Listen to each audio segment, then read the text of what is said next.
The silence was the first thing that struck me as I pulled into the driveway. 2 days after burying Laura, the world had taken on a quality of unreality. Colors slightly muted, sounds oddly distant. I sat in my car for several minutes, staring at the craftsman-style house we'd painted periwinkle blue last summer.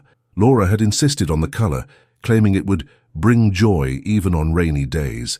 Now it seemed to mock the grey emptiness spreading through my chest. I'm Ethan Walker, 32, an architectural designer who once thought he understood the structure of his life. But grief, I was learning, doesn't follow blueprints. When I finally stepped out of the car, the November chill cut through my black suit. The cemetery soil was still fresh beneath my fingernails.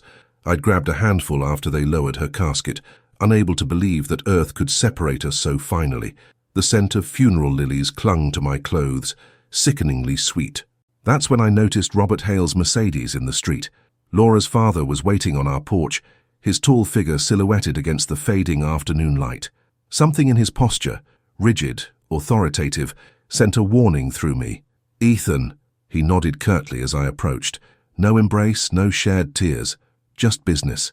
"Robert," I replied, fumbling with my keys. "I wasn't expecting you.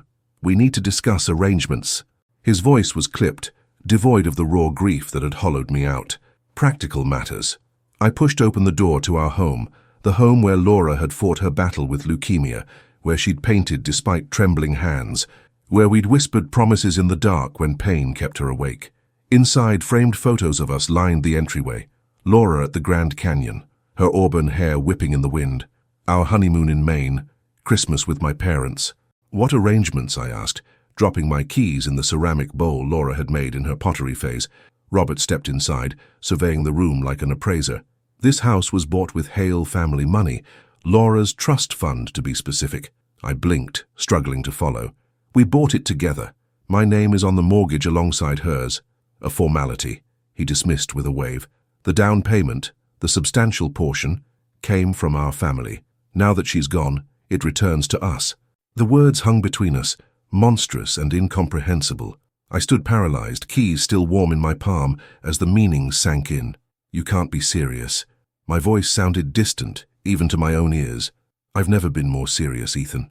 He pulled an envelope from his coat pocket. "My attorney has drawn up the necessary paperwork. You'll need to vacate within 30 days.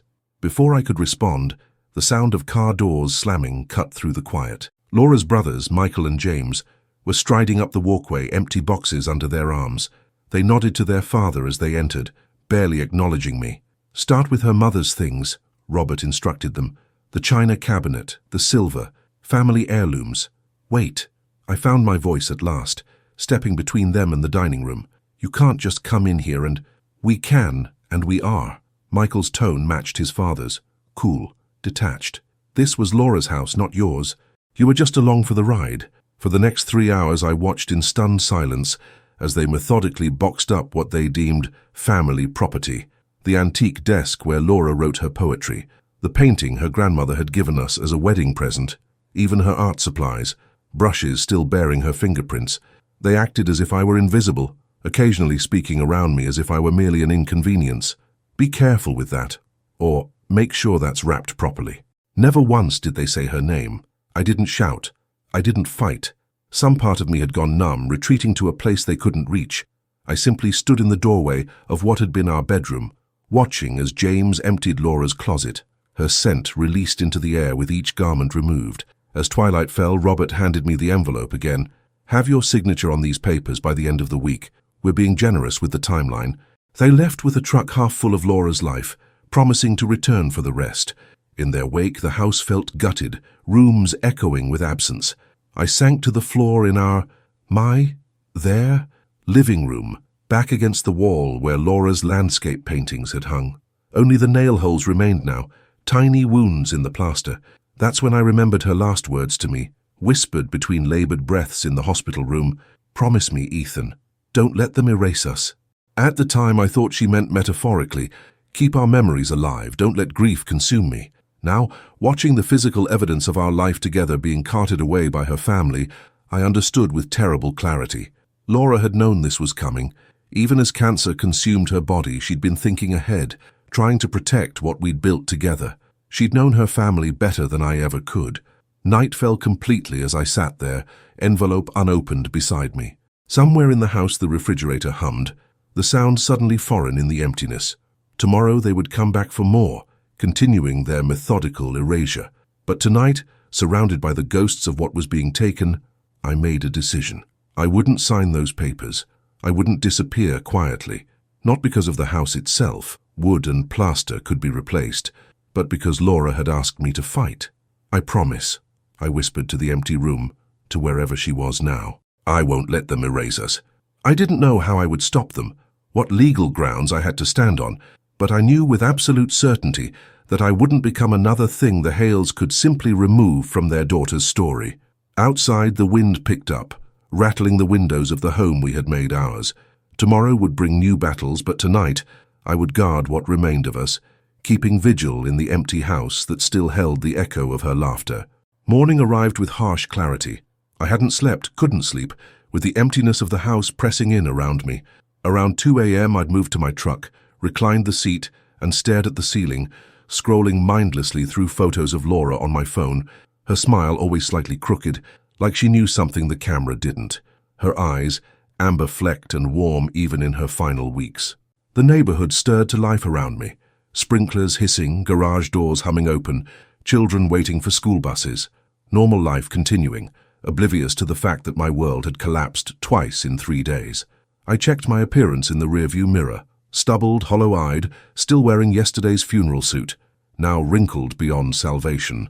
Laura would have smoothed my collar, told me to shower, reminded me that dignity matters most when you feel you have none left. That thought propelled me into motion. I drove to a nearby gas station, splashed water on my face, and bought coffee that tasted like burnt plastic. Then I did what I should have done immediately. I called my friend Marcus, a real estate attorney. "Jesus, Ethan," he said when I explained the situation. "I'm so sorry, but legally speaking, it depends on how the deed was structured. Was it joint tenancy with right of survivorship, or tenants in common?" The legal jargon washed over me. "I don't know," I admitted. "We signed whatever the bank put in front of us. Do you have the paperwork?" "It's in the house," I said. "In Laura's filing cabinet." "You need to get it before they do," Marcus advised. "Today." As we spoke, my phone buzzed with a notification, a voicemail from 3 weeks ago that I'd somehow missed during the chaos of Laura's final days. With trembling fingers, I played it on speaker. "Hey, it's me." Laura's voice filled the truck cab, and my heart seized. She sounded weak but determined. "I'm at the hospital for more tests, but I needed to tell you something. If anything happens to me, call Thomas Blake, the lawyer on 5th Street. I signed everything over to you." A pause filled with her labored breathing. "My family, they might try something. I've taken care of it. I love you." The message ended, and I sat paralyzed, her voice still echoing in my ears. Marcus, still on the line, cleared his throat. "Ethan, you still there?" "I need to go," I said, suddenly focused with laser precision. "I'll call you back." I drove downtown, passing the familiar landmarks of the city where Laura and I had built our life together. The art gallery where she'd exhibited her paintings, the cafe where we'd had our first date, the park where I'd proposed. Each site was both comfort and laceration. Thomas Blake's office was housed in a converted Victorian, painted a dignified grey with white trim. I hadn't called ahead, hadn't even checked if he was in. I simply walked through the door, still in my rumpled suit, desperation radiating from me like heat. The receptionist looked up, startled. "Can I help you?" "I need to see Thomas Blake. It's about Laura Walker. She was his client." Her expression softened immediately. "Oh, Mr. Walker, I'm so sorry for your loss." She pressed a button on her desk phone. "Mr. Blake, Ethan Walker is here about Laura." Within moments, a door opened, and a man in his 60s emerged. Thomas Blake had kind eyes behind wire-rimmed glasses and a quiet authority in his bearing. He extended his hand. "Mr. Walker, I was hoping you'd come." I followed him into an office lined with leather-bound books and family photographs. He gestured for me to sit in a worn leather chair across from his desk. "Laura came to see me 3 months ago," he said without preamble. "She anticipated her family might do something cruel when she passed. She was very clear about her wishes." A tightness gripped my chest, half hope, half dread. "Her father says the house belongs to her family, that it reverts to them now." Thomas Blake's expression darkened. "I'm familiar with Robert Hale's tactics." He opened a drawer and pulled out a file with my name on it. "Laura was extraordinarily thorough. She wanted to protect you. and what you built together. He spread several documents on the desk, joint ownership papers, a revised will, property transfers, all notarized, all legal, all bearing Laura's distinctive signature, the L with its artistic flourish. The house was purchased with money from her trust fund, yes, Thomas explained. But Laura converted that gift to marital property when she added your name to the deed with right of survivorship. She also took additional steps to ensure her father couldn't challenge it. He tapped another document. This explicitly states her intention that you retain full ownership of the house and all its contents in the event of her death. My grief transformed into something else then, not diminishing but shifting, making space for a flicker of purpose. Laura had foreseen this. Even as she fought for her life, she'd been fighting for our future too, for my future. There's something else, Thomas said, pulling out an envelope. She asked me to give you this if her family contested anything. Inside was a letter in Laura's handwriting, slightly shaky from her illness, but unmistakably hers. To my family, if you're reading this, you've proven me right. The very fact that Thomas needed to share this letter means you've tried to take from Ethan what is rightfully his. This house was our home, not your trophy, not a piece of property to be reclaimed. Every inch of it holds our love, our struggles, our dreams. I chose Ethan to be my family. I chose him to carry forward what I cannot. Dad, your money helped us buy this house, yes. It was the one truly generous thing you did for me as an adult. Don't taint that gift now by trying to reclaim it. Don't confirm what I've always suspected, that your generosity comes with conditions I can no longer satisfy. Michael, James, I love you both, but you've always followed Dad's lead without question. Find your own moral compass. Would Mom have approved of what you're doing? I think you know the answer. The law is clear and I've made my wishes explicit, but beyond legalities, I ask you to respect my choice. Ethan was my heart, my home. Let him grieve in peace in the house we made ours. With hope that you'll finally understand, Laura. I read her words through tears, feeling her presence so strongly it was as if she stood beside me. Thomas Blake waited patiently until I composed myself. Oh, what do I do now? I asked finally. You go home, he said simply. It's your house, I'll handle the Hales. He gathered the documents and placed them back in the folder. Take this with you. I have copies.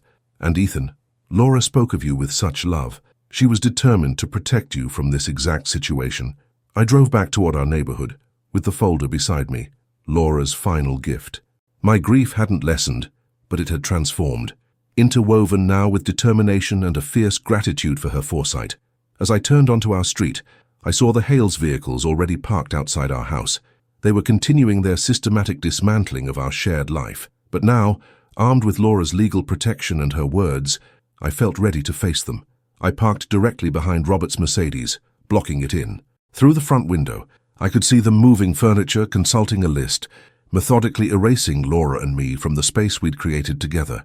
The weight of the legal folder in my hands felt like armor as I walked up the path to our front door. I remembered Laura's words again, don't let them erase us. Now I understood completely what she meant and how thoroughly she had prepared me to keep that promise. I pushed open the front door without knocking. It was my house, after all. The scene inside froze as I entered. Laura's mother, Catherine, stood by the bookshelf, carefully wrapping our wedding photo in bubble wrap. Michael was dismantling the antique desk that had belonged to Laura's grandmother. James and Robert huddled near the kitchen, examining what appeared to be a handwritten inventory. Their heads turned in unison, expressions shifting from surprise to something harder as they registered my presence. The folder tucked under my arm felt like both shield and sword. Ethan. Robert's voice carried that same authoritative tone, though now I detected a hint of irritation at my unexpected appearance. We didn't expect you today. Clearly, I replied, my voice steadier than I'd anticipated. The quiet confidence that Thomas Blake had instilled in me remained, a small flame against the cold precision of the Hales' dismantling operation. Catherine at least had the grace to look uncomfortable, setting down the photo with gentle hands. Of all Laura's family, she had been the most welcoming to me, though her deference to Robert's decisions had always been absolute. Now she hovered uncertainly, caught between loyalty to her husband and what I suspected was genuine affection for her daughter's choices. We're just collecting family heirlooms, she offered softly, as if that would somehow soften what was happening. Things that should stay with the Hales. I stepped further into the living room, taking in the methodical organization of their work. Boxes labeled art, furniture, kitchenware, even Laura's journals, the private thoughts my wife had never shared with her family during life, apparently fair game in her death. "And what exactly constitutes a family heirloom?" I asked, my gaze sweeping over items that had nothing to do with Hale family history. The record player I'd bought Laura for our first anniversary, the ceramic vase she'd made in her pottery class last winter, books with both our notes in the margins. Michael straightened from his work at the desk. Unlike his father's cold calculation, his expression held something closer to pity. "Look, Ethan, we understand this is difficult, but business is business. This property needs to be settled." "You've had your time here," Robert interjected, stepping forward. "Let's keep this civil. The paperwork I left explains everything clearly. This house and most of its contents rightfully belong to the Hale family." I might have wavered then, might have doubted the certainty Thomas Blake had given me, if not for the memory of Laura's voice on that voicemail. The determination in her words, even as illness had weakened her body, strengthened my resolve. "Actually," I said, "I think there's been a misunderstanding about ownership." Before Robert could respond, there was a knock at the door. Perfect timing. As if Thomas Blake had been waiting for his cue, I opened it to find the attorney standing there, briefcase in hand, expression professionally neutral. "Mr. Blake," I greeted him, loud enough for everyone to hear. Recognition flickered across Robert's face, followed quickly by wariness. "What is this, Ethan?" Thomas stepped inside, nodding briefly to the Hale family before setting his briefcase on the kitchen table, the same table where Laura and I had shared countless meals, where she'd spread her watercolors when the light was good, where we'd planned the future we would never have. "I'm Thomas Blake, attorney for Laura Walker," he said, his calm voice filling the suddenly silent room. "I understand there may be some confusion regarding the ownership of this property and its contents." Robert's shoulders squared, his corporate instincts kicking in. "There's no confusion. The substantial payment for this house came from my daughter's trust fund, a fund established by the Hale family." Thomas nodded as if considering this perspective. "That's partially correct, Mr. Hale. However, when Laura added Ethan's name to the deed as joint tenant with right of survivorship, she legally converted that gift to marital property." He opened his briefcase, extracting copies of the same documents he'd shown me earlier. "Under Virginia law, this property is jointly owned. Upon Laura's death, full ownership transfers to her husband." The silence that followed was absolute, the kind that hums with tension before a storm breaks. Robert's face drained of color as he scanned the documents Thomas laid methodically on the table. James moved to look over his father's shoulder, while Catherine stood frozen by the bookshelf, the wedding photo still in her hands. "This can't be right," Robert muttered, flipping through the papers with increasing agitation. "Laura would never—" "Laura did," Thomas interrupted gently but firmly. "She came to me 3 months ago, after her prognosis worsened. She was quite explicit about her wishes." That's when Thomas produced the letter, the one written in Laura's distinctive handwriting. He handed it not to me, but to Catherine, who took it with trembling hands. "Laura asked that her family read this," Thomas explained, "in the event that ownership was contested." Catherine unfolded the paper, her eyes moving rapidly across the lines. Something in her expression shifted, a crumbling of certainty perhaps, or the painful recognition of her daughter's true feelings. She passed the letter to Robert without comment.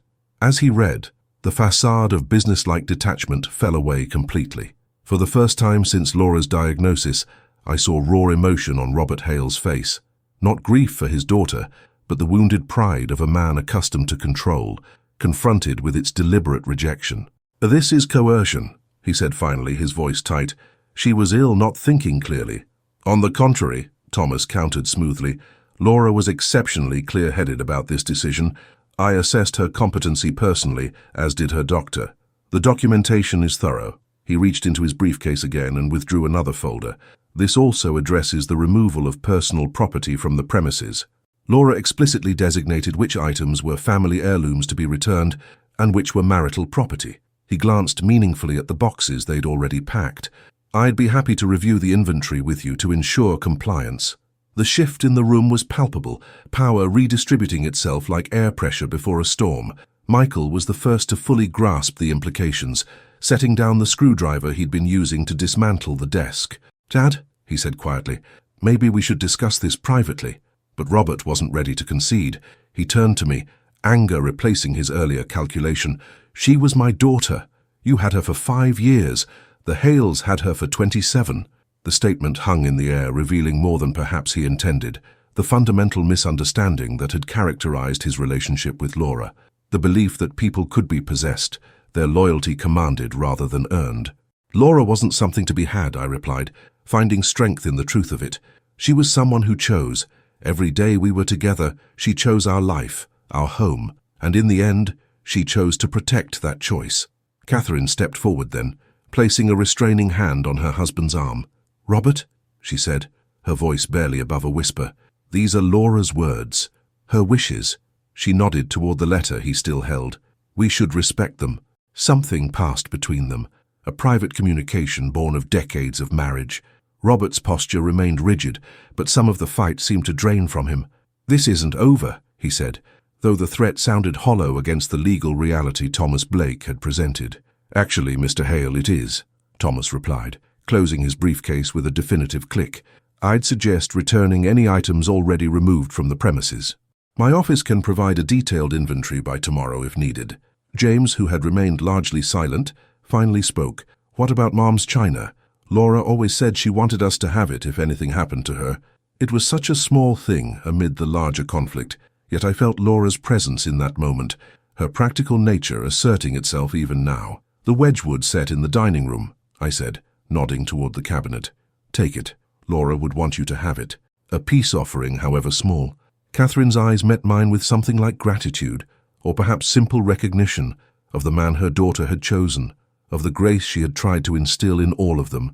Within hours they left, silent, defeated, forced to return the items they'd already loaded into their vehicles. Robert departed without another word, his Mercedes pulling away with mechanical precision. Catherine lingered briefly at the door, pressing something into my hand. A small photograph of Laura as a child, sitting at the piano, laughing. "She always played for you," she said softly. "Never for us. Not like that." Then she too was gone, following the path of her husband and sons down the walkway that Laura had bordered with lavender last spring. When the door finally closed, I sat in the center of the living room, surrounded by the half-emptied bookshelves, the partially dismantled furniture, the scattered remnants of the Hales' thwarted reclamation. Sunlight streamed through the window, where Laura loved to paint, warming the floor where her easel used to stand. Thomas Blake had departed as well, leaving behind the folder of documents that had preserved our home. I read Laura's letter again, her final defense of the life we built together, her last act of protection. Laura had known her family's greed, she had seen their pride, their blindness, and still, she'd left me protected. The house was mine now, yes, but more than that, it was proof that love could outlast betrayal, that choices made in life could echo beyond death. That night, I whispered into the quiet room, "You kept your promise, Laura. I won't let them erase us." Rebuilding a house after someone has tried to dismantle it requires more than just returning furniture to its proper place. In the days following the confrontation with the Hales, I found myself moving through our home with new awareness, touching each object as if rediscovering it. The coffee mug Laura had painted with wildflowers, the quilt her college roommate had made for our wedding, the collection of river stones from our hikes, arranged on the windowsill to catch the morning light. Each item carried memories that the Hales had nearly erased with their clinical inventory sheets and bubble wrap.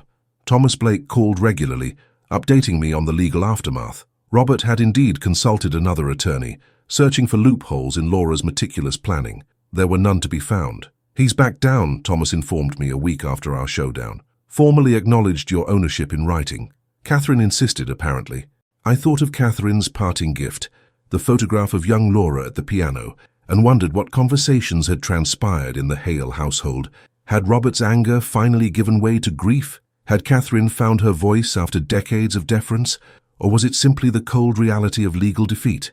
"Thank you," I told Thomas, knowing the words were insufficient, "for everything Laura trusted you with." "She was remarkable," he replied, and I could hear the genuine admiration in his voice, even at the end, thinking so clearly about what mattered. What mattered? The phrase stayed with me as I hung up, echoing through the rooms that felt both emptier and more sacred now that I had fought for them. Laura had known what mattered, not the physical structure of our house, not even its contents, but what they represented. Choices made freely, love given without condition, a life built intentionally.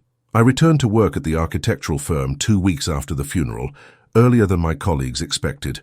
Their concerned glances followed me through the office, the widower back too soon, possibly falling apart. But I needed the routine, needed to focus on something beyond grief and legal battles, needed, most of all, to honor Laura's pragmatism.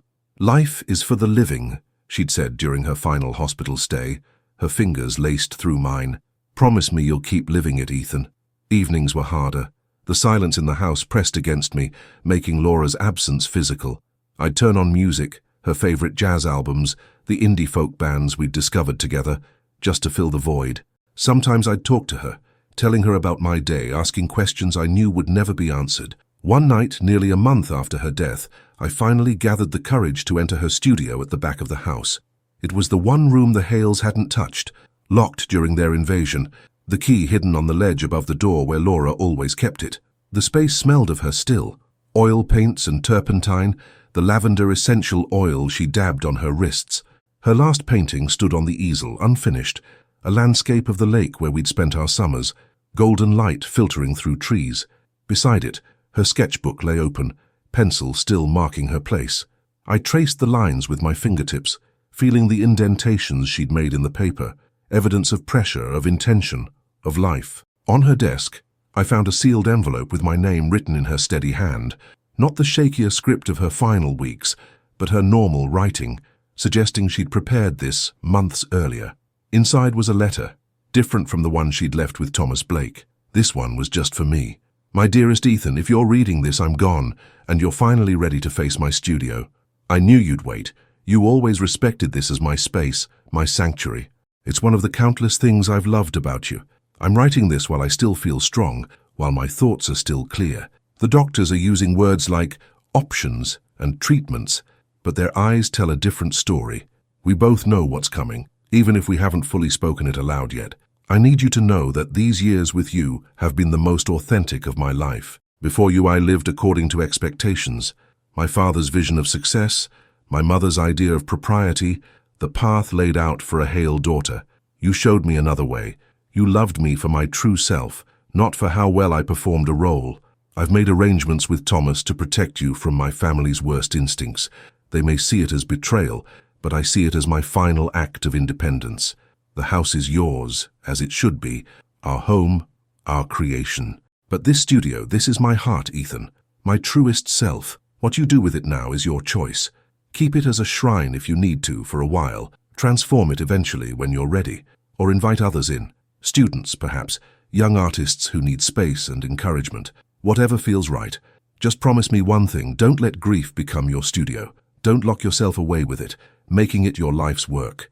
I've seen what that kind of grief did to my father after he lost his parents, how it hardened him, made him clutch at control to avoid feeling vulnerable again. You are meant for light, for creation, for connection, even without me, especially without me. Remember how we used to talk about the Japanese concept of kintsugi, repairing broken pottery with gold, making the breaks part of the object's beauty? That's what I want for you. Not to hide the break that my death will cause, but to fill it with something precious, something that honors both the pain and the healing. I love you infinitely. In whatever way consciousness continues after death, know that my love for you does too. Always yours, Laura. I read her words through tears, the paper growing damp beneath my fingers. In death as in life, Laura saw me clearly, saw the temptation to make grief my permanent residence, to define myself solely as the man she had left behind. Her warning about her father struck me especially, the recognition of how loss could calcify into control, how pain could transform into a desperate clutching at whatever remained. That night, I slept in her studio, curled on the small daybed where she used to rest between painting sessions. I dreamed of Laura, not as she'd been in her final days, thin and pale against hospital sheets, but as she'd been at her most vibrant, laughing in summer sunlight, brushing paint-stained fingers through her hair, dancing barefoot in our kitchen. In the morning I woke with her letter still clutched in my hand, and a decision forming. I wouldn't keep her studio as a shrine, nor would I dismantle it immediately. Instead, I would use it as she had, as a space for creation, for processing, for finding meaning. I was no artist, but I had my own form of creation. I pulled my drafting supplies from the office and set up at her desk, spreading architectural paper where her sketchbooks had been. Then I began to draw, not houses or buildings, but memories. The view from our first apartment, the bench where we'd sit in the park, the profile of her face turned toward the window. It wasn't art as Laura would have defined it, but it was truth, my processing, the beginning of what she had asked for, not the hiding of grief, but its integration into something new, something that acknowledged the break, but didn't end with it. Weeks passed this way, with work during days and evenings spent in her studio, creating my visual memoir of our life together. Sometimes Catherine would call, tentative conversations that skirted around the edges of apology without quite reaching it. She never mentioned Robert, and I never asked. Some rifts remain unbridged. Then, on a Sunday afternoon, 2 months after Laura's death, the doorbell rang. I opened it to find a young woman on my porch, maybe 25, portfolio clutched nervously in her hands. "Mr. Walker," she asked. "I'm Emma Santos. I was Laura's student at the community arts program. She always said if I ever needed space to work..." She trailed off, uncertainty crossing her face. "I'm sorry, this is probably a terrible time. The program director gave me your address, but I shouldn't have..." "Come in," I said, surprising myself with the immediacy of the response. "Laura would want you to have space to work." And so it began. The transformation Laura had somehow foreseen, the studio becoming not a shrine to what was lost, but a living space where creation continued. Emma came 3 afternoons a week, setting up her easel by the window where the light was best. Eventually other students followed, people whose lives Laura had touched, who carried pieces of her influence in their brushstrokes and perspectives. I continued my own work there too, my architectural drafting gradually shifting from memory documentation to new designs, infused with the organic elements Laura had always loved. The boundaries between grief and creativity blurred, exactly as she had hoped they would. 6 months after her death, I received a letter from Robert Hale, a single page formally worded, acknowledging his actions following Laura's passing were motivated by grief rather than malice, as close to an apology as his pride would allow. He enclosed a small watercolor Laura had painted as a teenager, her first real work, Catherine had told him. "It belongs in her home," he wrote. "Not your home or the house, but her home." A small concession, perhaps, but significant coming from a man who had tried to erase my place in his daughter's life. I hung the watercolor in the studio, among the works of her students, past and present. Another piece of her legacy, another thread in the continuing tapestry of her influence. That night, as sunset painted the walls with the golden light she had loved to capture, I stood in the center of what had once been her exclusive space, now humming with the creative energy of many. The house remained mine legally, protected by her foresight and Thomas Blake's expertise, but the space had become something more than property. It had become purpose. "You were right, Laura," I whispered to the empty air that somehow never felt truly empty. "They couldn't erase us. What we built is still standing, still growing." In the quiet of the evening, I could almost hear her response, not in words, but in the feeling of rightness that settled over the room, the sense that she had known, somehow, that this would be her final victory. Not just the preservation of our home, but the continuation of its heart. If you've been moved by Ethan and Laura's story, please consider subscribing to my channel for more emotional narratives that explore the complexities of love, loss, and resilience. Each week, I share stories that touch the heart and reveal the strength of the human spirit. Hit that subscribe button to join our storytelling community. Your support means everything.